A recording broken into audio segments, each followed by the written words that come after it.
ଭାରତର ପଞ୍ଜାବ ସୀମାରେ ଚୀନ ନିର୍ମିତ ଡ୍ରୋନ୍ ଛାଡ଼ୁଛି ପାକିସ୍ତାନ। ଆସନ୍ତୁ ଜାଣିବା ଏହାର ସର୍ଭିସେସ୍ ଖବର ବିଷୟରେ।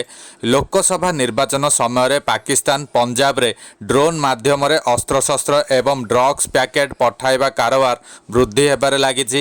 ପ୍ରଥମ ସପ୍ତାହରେ 2ରୁ 4ଟି ଡ୍ରୋନ୍ ଜବତ କରାଯାଇଥିବା ବେଳେ ବର୍ତ୍ତମାନ 2 ସପ୍ତାହ ମଧ୍ୟରେ 1.5 ଡଜନରୁ ଅଧିକ ଡ୍ରୋନ୍ ଜବତ କରାଯାଇଛି।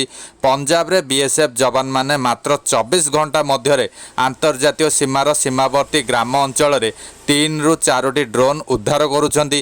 ବିଶେଷ କଥା ହେଉଛି ବିଏସ୍ଏଫ୍ ଦ୍ୱାରା ଜବତ କରାଯାଇଥିବା ପାକିସ୍ତାନ ଦ୍ୱାରା ଛଡ଼ାଯାଇଥିବା ସମସ୍ତ ଡ୍ରୋନ୍ ଚୀନରେ ନିର୍ମିତ। ଗୁପ୍ତଚର ଏଜେନ୍ସି ସୂତ୍ର ଅନୁଯାୟୀ ଚୀନରୁ ହଜାର ହଜାର ଡ୍ରୋନ୍ ପାକିସ୍ତାନକୁ ଯୋଗାଇ ଦିଆଯାଇଛି। ବର୍ତ୍ତମାନ ପାକିସ୍ତାନୀ ଗୁପ୍ତଚର ସଂସ୍ଥା ଆଇଏସ୍ଆଇ ଆତଙ୍କବାଦୀ ଅନୁପ୍ରବେଶକାରୀ ଏବଂ ଚୋରାଚାଲାନକାରୀଙ୍କୁ ଏହି ଡ୍ରୋନ୍ ଯୋଗାଇ ଦେଇଛି। ଏହି ଡ୍ରୋନ୍ ଗୁଡ଼ିକୁ ପାକିସ୍ତାନର ସୀମାଠାରୁ ପଞ୍ଜାବର ସୀମାନ୍ତ ଗ୍ରାମାଞ୍ଚଳକୁ ପଠାଇ ଦିଆଯାଉଛି। ଅଧିକାଂଶ ଡ୍ରୋନ୍ ସେମାନଙ୍କ ଉପରେ ହଳଦିଆ ରଙ୍ଗର ଏକ ପ୍ୟାକେଟ୍ ସହିତ ଆସିଥାଏ। ଏଥିରେ ଅସ୍ତ୍ରଶସ୍ତ୍ର କିମ୍ବା ଡ୍ରଗ୍ସ ଛୋଟ ପ୍ୟାକେଟ୍ ଥାଏ। ଏହି ଡ୍ରୋନ୍ କ୍ରୟ ପାଇଁ କୌଣସି ଆର୍ଥିକ କାରବାର ହୋଇନାହିଁ ବୋଲି କୁହାଯାଉଛି। ଦୁଇ ଦେଶ ମଧ୍ୟରେ ହୋଇଥିବା ଅନ୍ୟ କିଛି ଚୁକ୍ତି ଯୋଗୁଁ ଏହି ଡ୍ରୋନ୍ ପାକିସ୍ତାନରେ ପହଞ୍ଚିଥିବା କୁହାଯାଉଛି।